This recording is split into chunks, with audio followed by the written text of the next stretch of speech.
ಕಳೆದ ಒಂದು ವಾರದಿಂದಲೂ ಕೂಡ ಆಕ್ರೋಶವನ್ನು ವ್ಯಕ್ತಪಡಿಸ್ತಾ ಹೋರಾಟ ಮಾಡ್ತಾ ಇರುವಂತಹ ಕೋಗಿಲು ಲೇಔಟ್ ನಿವಾಸಿಗಳಿಗೆ ಕೊನೆಗೂ ಸಿಹಿ ಸುದ್ದಿ ಸಿಗುತ್ತಾ?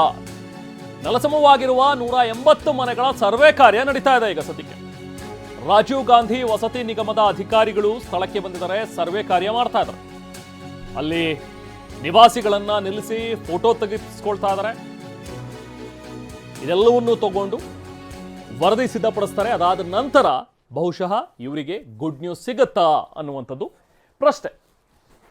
ಎಲ್ಲೆಲ್ಲಿ ಮನೆಗಳು ತೆರವಾಗಿತ್ತೋ, ಮನೆಗಳನ್ನು ಡೆಮಾಲಿಷ್ ಮಾಡಿದ್ರು, ಆ ಜಾಗದಲ್ಲಿ ಹೋಗಿ ರಾಜೀವ್ ಗಾಂಧಿ ನಿಗಮದ ಅಧಿಕಾರಿಗಳು ಯಾರ್ಯಾರಿಗೆ ಸೇರಿದಂತಹ ಮನೆ ಅದು ಅನ್ನುವಂಥದ್ರ ಬಗ್ಗೆ ಅವರ ಡೀಟೇಲ್ಸನ್ನು ಪಡ್ಕೊಳ್ತಾ ಇದ್ದಾರೆ. ಅವ್ರ ಹತ್ರ ಇರುವಂತಹ ID ಕಾರ್ಡ್ಗಳು, ಆಧಾರ್ ಆಗಲಿ ಅಥವಾ ವೋಟರ್ ID ಆಗಲಿ, ಇದೆಲ್ಲವನ್ನೂ ಕೂಡ ತಗೊಂಡು ನೋಡಿ ಫೋಟೋ ತೆಗೆಸ್ಕೊಳ್ತಾ ಇರುವಂತಹ ಅಲ್ಲಿರುವಂತಹ ಜನ ಮನೆಗಳ ಸರ್ವೆ ಕಾರ್ಯ ಸದ್ಯಕ್ಕೆ ನಡೀತಾ ಇದೆ.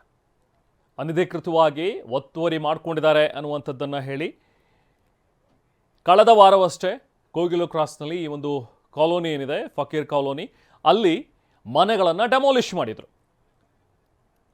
ಅದಾದ ನಂತರ ಕೇರಳ CM ಇದಕ್ಕೆ ರಿಯಾಕ್ಟ್ ಮಾಡಿದ್ರು. ಅಲ್ಲಿಂದ ಕೇರಳದಿಂದ ಸಂಸದರೆಲ್ಲರೂ ಕೂಡ ಇಲ್ಲಿಗೆ ಬಂದರು, ಶಾಸಕರು ಬಂದರು, ಇಲ್ಲಿನ ಜನರ ಜೊತೆ ಮಾತಾಡಿ ಹೋದರು. ಅದಾದ ನಂತರ ಸ್ವತಃ ಕಾಂಗ್ರೆಸ್ ಹೈಕಮಾಂಡ್ ಕೂಡ ಕಳವಳವನ್ನು ವ್ಯಕ್ತಪಡಿಸಿತು ಈ ವಿಚಾರವಾಗಿ. ಈಗ ರಾಜ್ಯ ಸರ್ಕಾರ ಇವರಿಗೆ ಪರಿಹಾರ ಕೊಡುವ ನಿಟ್ಟಿನಲ್ಲಿ ಈಗ ಮುಂದಾಗಿದೆ. ಈಗ ರಾಜೀವ್ ಗಾಂಧಿ ನಿಗಮದ ಅಧಿಕಾರಿಗಳು ಸರ್ವೆ ಕಾರ್ಯ ಮಾಡ್ತಾ ಇದ್ದಾರೆ. ಸ್ಥಳದಲ್ಲಿ ನಮ್ಮ ಪ್ರತಿನಿಧಿ ಕಿರಣ್ ಸೂರ್ಯ ಇದ್ದಾರೆ, ಮತ್ತಷ್ಟು ಡೀಟೇಲ್ಸ್ ಪಡೆಯೋಣ. ಕಿರಣ್, ಈಗ ಸದ್ಯಕ್ಕೆ ಅಲ್ಲಿ ಏನು ನಡೀತಾ ಇದೆ? ಇಂದಿರಾ ಗಾಂಧಿ ನಿಗಮದ ಅಧಿಕಾರಿಗಳು ಬಂದಿದ್ದಾರೆ, ಈಗಾಗಲೇ ಏನು ಮಾತಾಡ್ತಾ ಇದ್ದಾರೆ ಅವರು, ಜನ ಏನು ಹೇಳ್ಕೊಳ್ತಾ ಇದ್ದಾರೆ? ಬಹುಶಃ ಗುಡ್ ನ್ಯೂಸ್ ಸಿಗುತ್ತಾ? ಬೇರೆ ಕಡೆ ಏನಾದರೂ ಅವರಿಗೆ ಅಲರ್ಟ್ ಆಗುವಂತಹ ಸಾಧ್ಯತೆಗಳಿದೆಯಾ? ಸದ್ಯಕ್ಕೆ ಏನು ಮಾಹಿತಿ ಇದೆ ಅಲ್ಲಿಂದ ಈಗ? ಹೌದು ರಾಮನ್, ಈಗಾಗಲೇ ಕೂಡ ಕೋಗಿಲು ಲೇಔಟ್ ತೆರವು ಸ್ಥಳಕ್ಕೆ ಈಗಾಗಲೇ ರಾಜೀವ್ ಗಾಂಧಿ ವಸತಿ ನಿಗಮ ನಿಯಮಿತದ ಅಧಿಕಾರಿಗಳು ಕೂಡ ಭೇಟಿಯನ್ನು ಕೊಟ್ಟಿರುವಂಥದ್ದು. ಸದ್ಯ ನಾನೀಗ ಸ್ಥಳದಲ್ಲಿದ್ದೀನಿ, ದೃಶ್ಯಗಳಲ್ಲಿ ನಾನು ಕೂಡ ತೋರಿಸ್ತಾ ಇದ್ದೀನಿ. ಇವತ್ತು ಬೆಳಗ್ಗಿನಿಂದಲೇ ಅಧಿಕಾರಿಗಳು ಸ್ಥಳಕ್ಕೆ ಬಂದು 180ಕ್ಕೂ ಹೆಚ್ಚು ಮನೆಗಳ ಸರ್ವೆಯನ್ನು ಮಾಡ್ತಾ ಇರುವಂಥದ್ದು. ಅಂದರೆ ಯಾರ್ಯಾರು ಇಲ್ಲಿ ವಾಸವಾಗಿದ್ರು, ಅವರ ಹಿನ್ನೆಲೆ ಏನು, ಅವರ ಹತ್ರ ಆಧಾರ್ ಕಾರ್ಡ್ ಇದೆಯಾ, ವೋಟರ್ ID ಇದೆಯಾ ಅಂತ ಎಲ್ಲರ ಒಂದು ಮಾಹಿತಿಯನ್ನು ಕೂಡ ಪಡ್ಕೊಳ್ತಾ ಇರುವಂಥದ್ದು. ಒಂದು.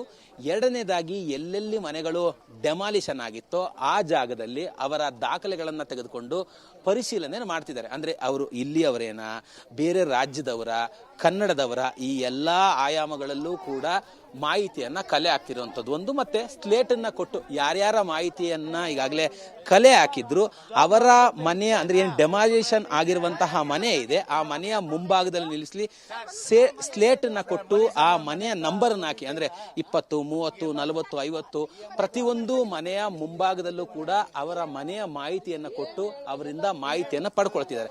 ಈಗಾಗಲೇ ಕೂಡ ಹಿರಿಯ ಅಧಿಕಾರಿಗಳು ಕೂಡ ಸ್ಥಳಕ್ಕೆ ಬಂದಿರುವಂಥದ್ದು. ಸದ್ಯ 180ಕ್ಕೂ ಹೆಚ್ಚು ಮನೆಗಳ ಸರ್ವೆ ಕಾರ್ಯವನ್ನು ಮಾಡ್ತಾ ಇರುವಂಥದ್ದು. ಅಂದ್ರೆ ಇಲ್ಲೇನು ಕೋಗಿಲು ಲೇಔಟ್ ಇದೆ, ಕೋಗಿಲು ಲೇಔಟ್ನ ಮೊದಲ ಹಂತದಲ್ಲಿ ಈಗಾಗಲೇ ಕೂಡ ಸರ್ವೆ ಕಾರ್ಯವನ್ನು ಮಾಡ್ತಾ ಇರುವಂಥದ್ದು. ಇನ್ನೊಂದು ಯಾಸಿರ್ ಕಾಲೋನಿ ಅಂತ, ಅಂದ್ರೆ ಈ ಒಂದು ಲೇಔಟ್ನ ಹಿಂಭಾಗದಲ್ಲಿರುವಂತಹ ಯಾಸಿರ್ ಕಾಲೋನಿ ಏನಿದೆ ಅಲ್ಲೂ ಕೂಡ ತೆರಳಿ ಅವರ ಒಂದು ಮಾಹಿತಿಯನ್ನು ಕೂಡ ಪಡ್ಕೊಳ್ತಾರೆ. ಈಗ ನಾನು ದೃಶ್ಯದಲ್ಲಿ ತೋರಿಸ್ತಾ ಇದ್ದೀನಿ, ಯಾರ್ಯಾರು ಮನೆಯ ಡೆಮಾಲಿಷನ್ ಆಗಿತ್ತು ಅವರ ಎಲ್ಲ ಒಂದು ದಾಖಲೆಗಳನ್ನು ಕೂಡ ಈಗಾಗಲೇ ಮಾಹಿತಿಯನ್ನು ತೆಗೆದುಕೊಳ್ತಿದ್ದಾರೆ. ಸಾಕಷ್ಟು ನಿವಾಸಿಗಳು ತಮ್ಮ ಎಲ್ಲ ಒಂದು ದಾಖಲೆಗಳೇನಿದ್ದಾವೆ ದಾಖಲೆಗಳನ್ನು ಅಧಿಕಾರಿಗಳಿಗೆ ಕೊಟ್ಟು ತಮ್ಮ ಮಾಹಿತಿಯನ್ನು ಕೂಡ ಕೊಡ್ತಾ ಇದ್ದಾರೆ. ಅಂದರೆ ನಾವಿಲ್ಲೇ ಇಷ್ಟು ವರ್ಷಗಳಿಂದ ವಾಸವಾಗಿದ್ವಿ, ಈ ಥರದೆಲ್ಲವನ್ನೂ ಕೂಡ ರಾಜೀವ್ ಗಾಂಧಿ ವಸತಿ ನಿಗಮ ನಿಯಮಿತದ ಅಧಿಕಾರಿಗಳು ಇವರ ಎಲ್ಲ ಸಂಪೂರ್ಣ ಮಾಹಿತಿಗಳನ್ನು ತೆಗೆದುಕೊಂಡು ಸರ್ಕಾರಕ್ಕೆ ಸಲ್ಲಿಸಿ, ಸರ್ಕಾರ ಮಧ್ಯಾಹ್ನದ ನಂತರದಲ್ಲಿ, ಅಂದರೆ ಇವರಿಗೆ ಎಲ್ಲಿ ಮನೆ ಕೊಡಬೇಕು ಅಂತಂದ್ರೆ, ಈಗ ಒಂದು ಮಾಹಿತಿಯ ಪ್ರಕಾರವಾಗಿ ಬೈಯಪ್ಪನಹಳ್ಳಿ ಹತ್ರ ರಾಜೀವ್ ಗಾಂಧಿ ವಸತಿ ನಿಗಮ ನಿಯಮಿತದಲ್ಲಿ 1200ಕ್ಕೂ ಹೆಚ್ಚು ಮನೆಗಳನ್ನ ಈಗಾಗಲೇ ನಿರ್ಮಾಣವನ್ನು ಮಾಡಿರುವಂಥದ್ದು. ಆ ಮನೆಗಳಲ್ಲಿ ಇವರಿಗೆ ಮನೆಗಳನ್ನ ನೀಡಬಹುದಾ, ನೀಡಿದ್ರೆ ಯಾವ ತರವಾಗಿ ಏನೇನೆಲ್ಲ ವ್ಯವಸ್ಥೆಗಳನ್ನು ಮಾಡಬೇಕು, ಈ ಎಲ್ಲಾ ಆಯಾಮಗಳಲ್ಲೂ ಕೂಡ ಪರಿಶೀಲನೆ ಮತ್ತೆ ತಪಾಸಣೆಯನ್ನು ಕೂಡ ಮಾಡ್ತಾ ಇರುವಂಥದ್ದು. ಈ ಬಗೆಗೆ ಮಾತಾಡಲಿಕ್ಕೆ ನನ್ನ ಜೊತೆಯಲ್ಲಿ ಸ್ಥಳೀಯ ನಿವಾಸಿಗಳು ಕೂಡ ಇದ್ದಾರೆ. ನಾನು ಅವ್ರನ್ನೇ ಕೇಳ್ತೀನಿ. ಸರ್, ತಾವು ಎಷ್ಟು ವರ್ಷದಿಂದ ಇಲ್ಲಿ ವಾಸವಾಗಿದ್ದೀರಾ? ಒಂದು 25-30 ವರ್ಷ ಅವ್ರಿಗೆ ಇದ್ದೀವಿ ಸರ್. ಸರ್, ಮತ್ತೊಂದು, ಇದು ಸರ್ಕಾರದ ಜಾಗ, ಅಂದ್ರೆ ಸರ್ಕಾರದ ಗೋಮಾಳ ಅನ್ನುವಂಥ ಮಾಹಿತಿ ನಿಮಗಿರ್ಲಿಲ್ವಾ? ಸರ್ಕಾರದಂತ ಗೊತ್ತು, ಸರ್ಕಾರ ಜಾಗ ಬಡವ್ರ ಜಾಗ ಅಂದ್ಬಿಟ್ಟು ಏನೋ ಗುಡಿಸಲುಗಳು ಇರೋದು ಹಾಕೊಂಡ್ಬಿಟ್ಟು ಇಲ್ಲಿದ್ರು ಸಮಯ.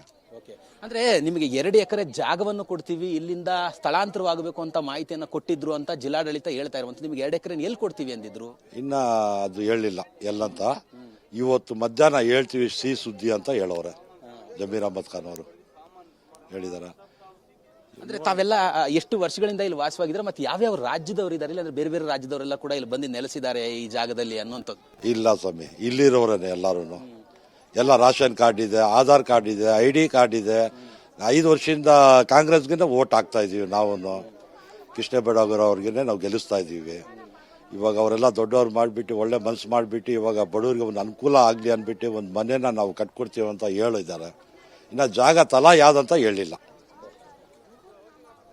ಅಂದ್ರೆ ಇವಿಷ್ಟು ಕೂಡ ರೆಹಮಾನ್ ಇಲ್ಲಿರುವಂತಹ ನಿವಾಸಿಗಳು ಹೇಳ್ತಾ ಇರುವಂತದ್ದು, ಸಾಕಷ್ಟು ವರ್ಷಗಳಿಂದ ನಾವಿಲ್ಲೇ ನೆಲೆಸಿದೀವಿ. ಅಂದ್ರೆ ಸರ್ಕಾರದ ಜಾಗ ಅಂತ ಗೊತ್ತಿತ್ತು, ಸರ್ಕಾರದ ಜಾಗ ಅಂದ್ರೆ ಅದು ಜನರ ಜಾಗ ಅಂತ ನಾವು ಕೂಡ ಇಲ್ಲಿ ವಾಸವನ್ನು ಮಾಡ್ಲಿಕ್ಕೆ ಮುಂದಾಗಿದ್ವಿ. ಈಗ ತೆರವು ಮಾಡಲಾಗಿದೆ, ಸರ್ಕಾರ ಏನ್ ತೀರ್ಮಾನ ತೆಗೆದುಕೊಳ್ಳುತ್ತೋ ಅಂತ ನಾವು ಕೂಡ ಕಾಯ್ತಾ ಇದೀವಿ ಅನ್ನೋ ಒಂದು ಮಾತುಗಳನ್ನು ಹೇಳ್ತಾ ಇರುವಂತದ್ದು Rehman. Yes, thank you Kiran. So ಇನ್ನು ಕೋಗಿಲು ಲೇಔಟ್ಗೆ ಈಗ DCM DK ಶಿವಕುಮಾರ್ ಕೂಡ ಭೇಟಿ ಕೊಡ್ತಾರೆ ಅನ್ನುವಂಥದ್ರ ಬಗ್ಗೆ ಮಾಹಿತಿ ಲಭ್ಯವಾಗ್ತಾ ಇದೆ. ನಿನ್ನೆ ಕೂಡ ಸಚಿವ ಜಮೀರ್ ಅಹ್ಮದ್ ಖಾನ್ ಹೋಗಿದ್ರು. ನಾಳೆ ಮಧ್ಯಾಹ್ನದಷ್ಟರಲ್ಲಿ, ಅಂದ್ರೆ ಇವತ್ತು ಮಧ್ಯಾಹ್ನದಷ್ಟರಲ್ಲಿ ಸಿಹಿ ಸುದ್ದಿ ಕೊಡ್ತೀನಿ ಅಂತ ಅವರು ಹೇಳಿ ಬಂದಿದ್ರು ಅಲ್ಲಿರೋ ಜನರಿಗೆ. ಸೊ ಈಗ DK ಶಿವಕುಮಾರ್ ಕೂಡ ಹೋಗ್ತಾರೆ. ಮಧ್ಯಾಹ್ನ 3 ಗಂಟೆ ಸುಮಾರಿಗೆ ಕೋಗಿಲು ಲೇಔಟ್ಗೆ DK ಶಿವಕುಮಾರ್ ಭೇಟಿ ಕೊಡ್ತಾರೆ ಅನ್ನುವಂಥದ್ರ ಬಗ್ಗೆ ಮಾಹಿತಿ ಇದೆ. ಸದ್ಯ ಉತ್ತರ ಕನ್ನಡ ಜಿಲ್ಲಾ ಪ್ರವಾಸದಲ್ಲಿರುವಂತಹ DK ಶಿವಕುಮಾರ್ ಅಲ್ಲಿಂದ ವಾಪಸ್ ಆಗ್ತಾರೆ. ಸುಮಾರು ಮಧ್ಯಾಹ್ನ 2:25ಕ್ಕೆ ಬರಬಹುದು DK ಶಿವಕುಮಾರ್ ಅನ್ನುವಂಥ ಒಂದು ನಿರೀಕ್ಷೆ ಇದೆ. ಅದಾದ ನಂತರ 3 ಗಂಟೆ ಸುಮಾರಿಗೆ, 3-3:30 ಸುಮಾರಿಗೆ ಈ ಕೋಗಿಲು ಲೇಔಟ್ಗೆ ಬರುವಂತಹ ಸಾಧ್ಯತೆಗಳಿವೆ.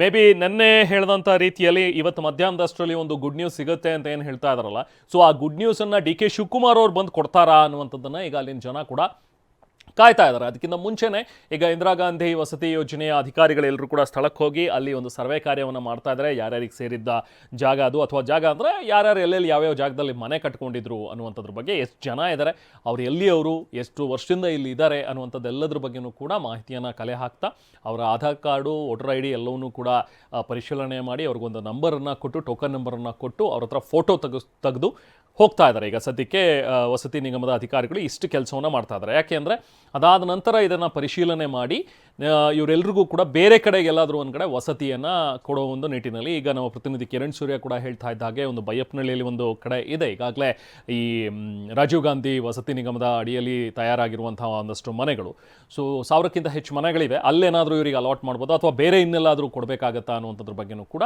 ಅದು ಸರ್ಕಾರದ ಮಟ್ಟದಲ್ಲಿ ಚರ್ಚೆಯಾಗಿ ನಂತರ ನಿರ್ಧಾರಗಳು ಹೊರಬೀಳುತ್ತೆ.